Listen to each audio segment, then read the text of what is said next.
Hello दोस्तों, कैसे हैं आप सभी का स्वागत है एमएम मैथ स्टडी में। आज ही हमारा प्रैक्टिस सेट नंबर 11 है और इसमें हम देखने वाले हैं मैथ के कुछ इंपॉर्टेंट सवाल जो आपके सभी तरीके के एग्जाम के लिए बहुत ही महत्वपूर्ण है। तो वीडियो को एंड तक देखना और वीडियो को लाइक करना। चलिए वीडियो को शुरू करते हैं। ये हमारे पास में पहला सवाल है जिसमें बोला गया है कि 220 का 15% कितना है, ये हमें निकालना है। तो हम क्या करेंगे, 220 लिखेंगे और इसका हमें निकालना है 15%, तो इसको 15/100 लिख देंगे। और इसको जब हम सोल्व करेंगे तो 0 से 0 कट जाएगा, 5 से ये कटेगा 3 बार और 5 से ये 2 बार। जब 2 से इस 22 को काटेंगे तो 11 बार। यहाँ से अपने पास निकल के आ रहा है 11 गुणा 3 और ये होता है 33। तो इसका सही जवाब होगा ऑप्शन नंबर ए, 33। चलिए अगला सवाल देखते हैं। अगला सवाल है अपने पास सवाल नंबर 2, जिसमें बोला गया है कि यदि किसी वर्ग की भुजा दोगुनी कर दी जाए तो क्षेत्रफल कितना गुना हो जाएगा। अब चलिए देखते हैं इसको कैसे सोल्व करेंगे। आपको पता है कि कोई भी जो वर्ग है उसका क्षेत्रफल क्या होता है। वर्ग का क्षेत्रफल अपने पास में होता है उसकी जो भुजा होती है उसका स्क्वायर। ये हमारे पास उसका फॉर्मूला होता है। अब मान लो जैसे कोई वर्ग है, उसकी भुजा पहले ए थी, तो उसका क्षेत्रफल क्या हो जाएगा, यहाँ से हम इसमें मान रखेंगे तो भुजा स्क्वायर मतलब ए स्क्वायर। अब वो बोला गया है कि कोई दूसरा वर्ग है जिसकी भुजा 2 गुनी कर दी जाए, मतलब पहले ए थी, अब क्या करेंगे 2a कर देंगे, तो इसका क्षेत्रफल कितना हो जाएगा, भुजा स्क्वायर। और भुजा का मान है अपने पास में 2a, इसका जब हम स्क्वायर करेंगे तो ये आ जाएगा अपने पास में 4a स्क्वायर। अब पहले उसका क्षेत्रफल कितना था, ए स्क्वायर, अब कितना है 4a स्क्वायर। तो यहाँ से हम देख रहे हैं ये कितना गुना है इसका, 4 गुना। तो यही हमें निकालना था, तो इसका सही जवाब होगा ऑप्शन नंबर बी, 4 गुना हो जाएगा। अब अगला सवाल देखते हैं हम। ये अगला सवाल अपने पास सवाल नंबर 3 है, जिसमें है बोला गया है कि 450 सेबों में से 30% सेब सड़े हुए हैं, तो कितने सेब ठीक होंगे। अब चलिए इसको हम सोल्व करते हैं। जैसे कि 450 है तो उसमें से उसने बोला है 30% सड़े हुए हैं, तो 30% निकाल लेंगे इसका। जब इसका हम 30% निकालेंगे तो ये 0 से 0 कट जाएगा और 45 × 3 अपने पास में होता है 135, यानी कि 135 सेब तो उसमें सड़े हुए हैं। जब 135 सेब सड़े हुए हैं तो अच्छे सेब कितने होंगे, टोटल 450 थे, उसमें से 135 सड़े हुए हैं। इसको हम क्या करेंगे, माइनस कर देंगे, तो ये अपने पास में बचेगा 5 और 1 और इधर बचेगा 3, मतलब कि 315 सेब जो हैं वो अच्छे वाले सेब है। यही हमें निकालना था, तो ऑप्शन नंबर डी इसका सही जवाब हो जाएगा। और अगर आपको इसको सीधा करना है डायरेक्ट, तो उसमें हम क्या करेंगे कि 30% तो सड़े हुए हैं, तो बाकी के जो बचे 70% है, मतलब ये अच्छे हैं, तो हम क्या करेंगे कि 450 का सीधा 70% यहाँ से निकाल लेंगे। जब इसको हम सोल्व करेंगे तो ये अपने पास निकल के आ जाएगा 315। तो आप कोई से भी तरीके से कर सकते हो, ये वाले से या फिर ये वाले से। अब अगला सवाल देखेंगे हम, सवाल नंबर 4। अगला सवाल है अपने पास सवाल नंबर 4, जिसमें बोला गया है एक वस्तु को 220 में बेचकर नीता ने 10% लाभ प्राप्त किया, वह उसे कितने में बेचे कि लाभ 30% हो जाए। अब देखिए हम क्या करेंगे, इसमें 10% का उसने लाभ कमाया है, तो यहाँ से हम देख रहे हैं कि 10% क्या होता है अपने पास में, 10% होता है अपने पास। इसको जब सोल्व करेंगे तो 0 से 0, तो ये हो जाएगा 1/10। और आपको पता होगा कि ये सीपी है और ये प्रॉफिट है, मतलब 10 सीपी है और उसमें 1 का प्रॉफिट हो रहा है।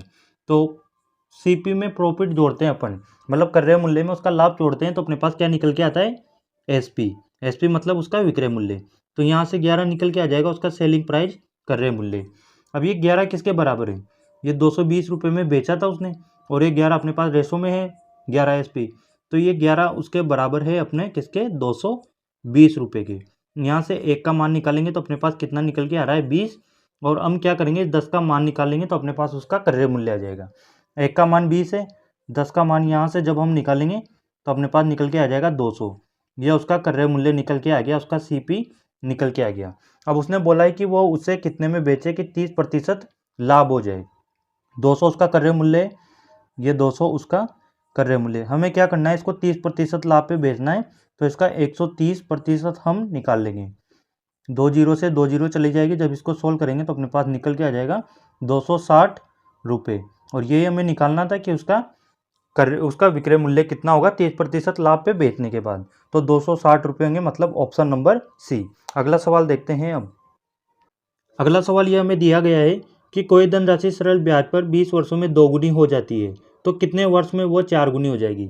अब ऐसा एक सवाल मैंने आपको कल कराया था, उसमें आपसे क्या पूछा गया था, रेट पूछी गई थी, और रेट जो निकाली थी हमने उसका फॉर्मूला था n-1/t गुणा 100।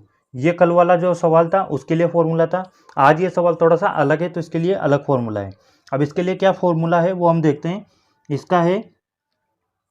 इसका फॉर्मूला है T1/T2 बराबर n1-1 और n2-1। यहाँ पे T1 क्या है, जो हमें शुरू में जो समय दिया गया है, और n1 कितने गुनी हो जाती है। T2 जो हमें निकालना है कितना वर्ष है और उस वर्ष में कितने गुनी हो जाती है, ये n2 का मान है। अब इसमें मान रख देंगे। T1 का मान हमें दिया गया है 20, T2 का मान हमें निकालना है, और n1 कितना अपने पास 2 गुनी हो जाती है, मतलब 2 और ये -1, और बोला गया है कि कितने वर्ष में 4 गुनी हो जाएगी, तो T2 तो निकालना ही है। 4 गुनी हो जाएगी, मतलब यहाँ से 4 - 1। जब हम इसको आगे सोल्व करेंगे तो यहाँ से निकल के आ रहा है 20/T2, और यहाँ से आ रहा है 1/3। जब हम इसको आगे सोल्व करेंगे तो T2 का मान अपने पास निकल के आ जाएगा, ये 3 इस 20 से गुना होने पे 40 वर्ष, और ये हमें निकालना था कि कितने वर्ष में वह 4 गुना हो जाएगी, तो 60 वर्ष में वो जो धनराशि थी वो 4 गुना हो जाएगी, तो ऑप्शन नंबर सी इसका सही जवाब हो जाएगा।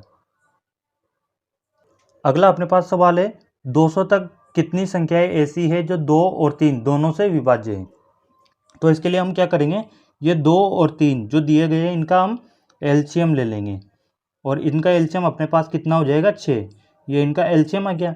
अब इस एलसीएम को हम क्या करेंगे, जो 200 है इसमें भाग कर देंगे। जब 6 का भाग करेंगे हम इसमें, तो ये कितनी बार जा रहा है, 3 बार, 18 और 2 बचेंगे, वापस 20 हो गया, तो 20 में फिर 3 बार, तो ये जो 33 आया है निकल के अपने पास में, यही इसका जवाब है कि ऑप्शन नंबर डी, मतलब 33 ऐसी संख्याएं है जो 2 और 3 दोनों से विभाज्य है। अब अगला सवाल देखते हैं हम, सवाल नंबर 7। अगला सवाल दिया गया है हमें, यदि 18 वस्तुओं का क्रय मूल्य 15 वस्तुओं के विक्रय मूल्य के बराबर है तो प्रतिशत लाभ निकालिए।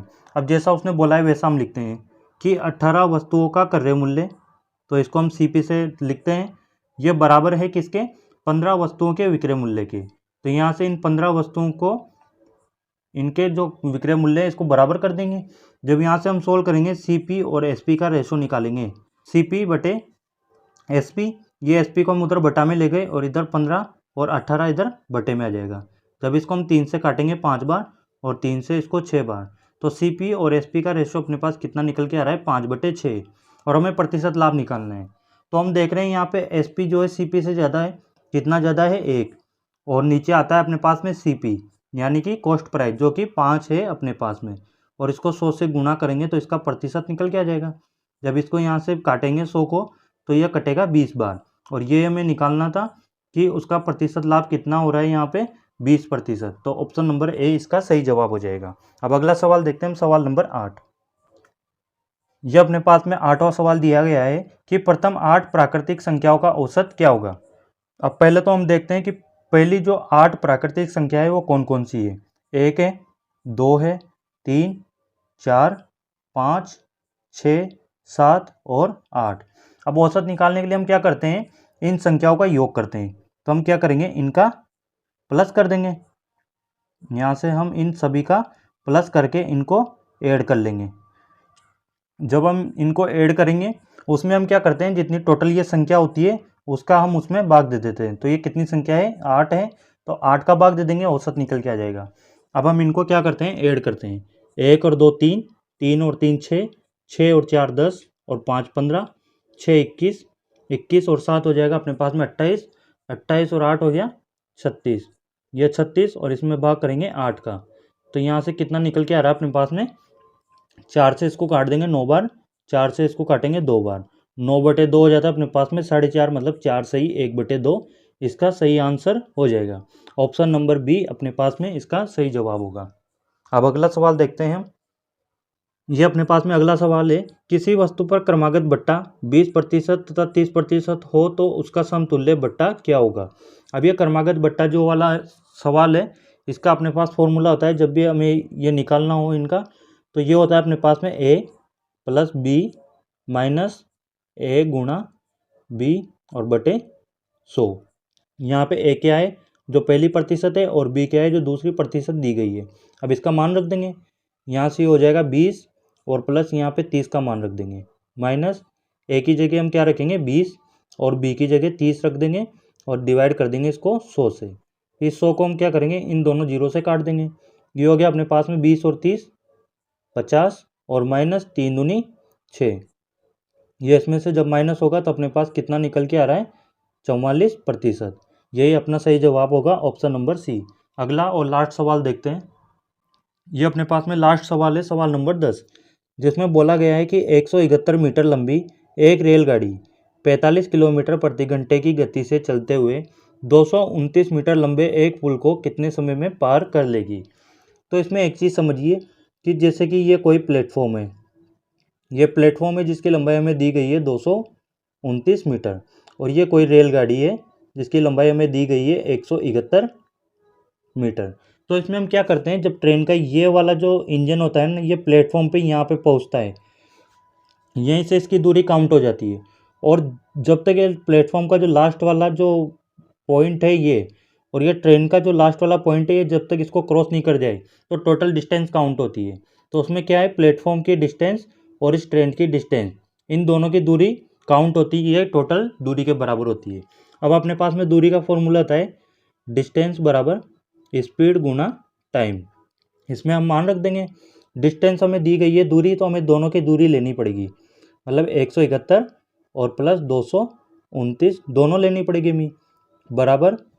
अब हम क्या करेंगे, यहाँ पे हमें 45 किलोमीटर प्रति घंटे जो है वो स्पीड दी गई है, तो 45 इसको हम करेंगे 5/18 से गुणा।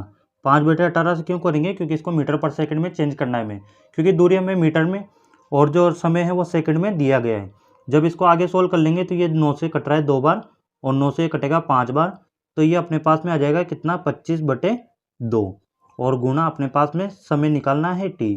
इसको जब हम ऐड करेंगे दूरी को, तो ये अपने पास में आ रहा है 9 और 1 10, 7 2 9 1 10, 2 3 और 1 400 मीटर, और ये बराबर कर देंगे यहाँ पे 25/2 गुणा t। इस 25 से इसको काटेंगे तो अपने पास आ गया 16, और t की वैल्यू यहाँ से निकल के आ रही है कितनी, 16 दूना 32 सेकंड। और ये हमें निकालना था कि समय कितना लगेगा, तो इसको 32 सेकंड लगेंगे, ऑप्शन नंबर सी। तो ये थे आज के हमारे 10 सवाल जो आपके हर एग्जाम के लिए इंपॉर्टेंट है। वीडियो अगर अच्छी लगी हो तो वीडियो को एक बार लाइक कर देना, और जो लोग चैनल पर नए हो वो चैनल को सब्सक्राइब कर देना।